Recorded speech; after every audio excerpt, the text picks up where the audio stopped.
नमस्ते दोस्तों। तो आज की मेरी मॉर्निंग वीडियो में आप सभी का स्वागत है और आज मैं आप सभी को एक नई चीज़ बताऊंगी कि जनवरी के अंदर परागण कैसे होता है। ये बातें कई लोगों को पता भी होगी और जिनको नहीं पता है उनके लिए अच्छा है। देहाती लैंग्वेज में मैं बोलूँ तो मैं ये कह सकती हूँ कि जो जनवरी के अंदर दाने लगते हैं वो कैसे लगते हैं। तो चलिए मैं बताती हूँ कि इसका प्रोसेस कैसे शुरू होता है और कहाँ से शुरू होता है। जिन लोगों ने बायोलॉजी पढ़ रखी होगी उन लोगों को पता होगा कि दो प्रकार के पुष्प होते हैं, एक एकलिंगी एक द्विलिंगी। एकलिंगी पुष्प वे पुष्प होते हैं जिनमें सिर्फ और सिर्फ स्त्री केसर पाया जाता है और द्विलिंगी पुष्प वे पुष्प होते हैं जिनमें स्त्री केसर और पुंकेसर दोनों पाया। तो बात कर रहे थे हम भुट्टे की।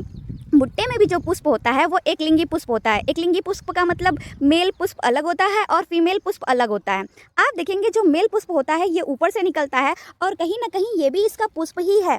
ये है हमारी फीमेल पुष्प जो कि इसके बीच से निकलती है। इनमें परागण कैसे होता है आप देखेंगे कि ये जो है ये है हमारे छोटे छोटे परागकोश और इन परागकोश में होते हैं परागकण। अभी मैं दिखाती हूँ कि परागकण कैसे होते हैं। गाइस, परागकण जो होते हैं वो बहुत छोटे हैं जो बिना माइक्रोस्कोप के नहीं देखे जा सकते, लेकिन मैं आपको दिखाती हूँ कि हमारे जो परागकण हैं वो कितने छोटे छोटे हैं और हम उसको अपनी आंखों से और मोबाइल के कैमरे से भी देख सकते हैं। आप यहाँ पर देखेंगे ये जो पीला पीला गिरा हुआ है ये सारे के सारे हमारे परागकण हैं और अगर आप इसको माइक्रोस्कोप से देखेंगे तो ये आपको बहुत अच्छे से दिखेंगे। अब वैसे भी आपको दिख ही रहे हैं। आप देखेंगे तो यहाँ पर एक मधुमक्खी है जो परागकोशों से रस इकट्ठा कर रही है। इसके दरमियान इसके पैरों में हमारे परागकण चिपक गए होंगे। अगर ये बाय द वे आकर इस पर बैठ जा रही है तो ये परागण जो कहलाएगा वो कहलाएगा कीट परागण।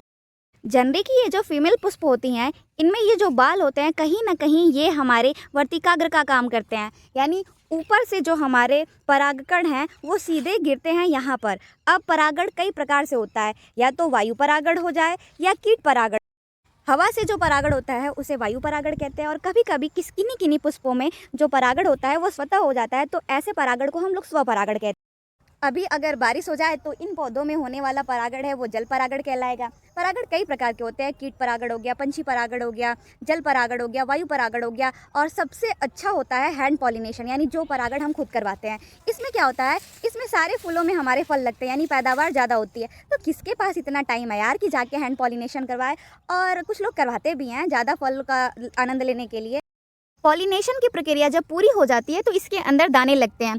लेकिन जनवरी की फसल की एक खासियत ये भी है कि इसका जो टेम्परेचर होना चाहिए वो 30 से 35 डिग्री सेल्सियस होना चाहिए। यानी कभी कभी आप लोगों ने देखा होगा कि भीषण गर्मी में जो जनवरी बोई जाती है उनमें पॉलिनेशन तो होता है पर उसमें जनवरी के दाने नहीं लगते हैं, यानी उनके जो शुक्राणु होते हैं यानी परागकण होते हैं वो मर जाते हैं। जैसे मेल में होता है वैसे पौधों में भी होता है। बात करूँ तो जितने भी हमारे पुष्प हैं वो एक मानक टेम्परेचर पर अपने परागण की प्रक्रिया को पूरी करते हैं। जैसे आपने देखा होगा कि मेल के जो शुक्राणु होते हैं वो बॉडी टेम्परेचर से कम तापमान पे रहते हैं, यानी जो टेस्टिस होता है वो उदर गुहा के बाहर होता है।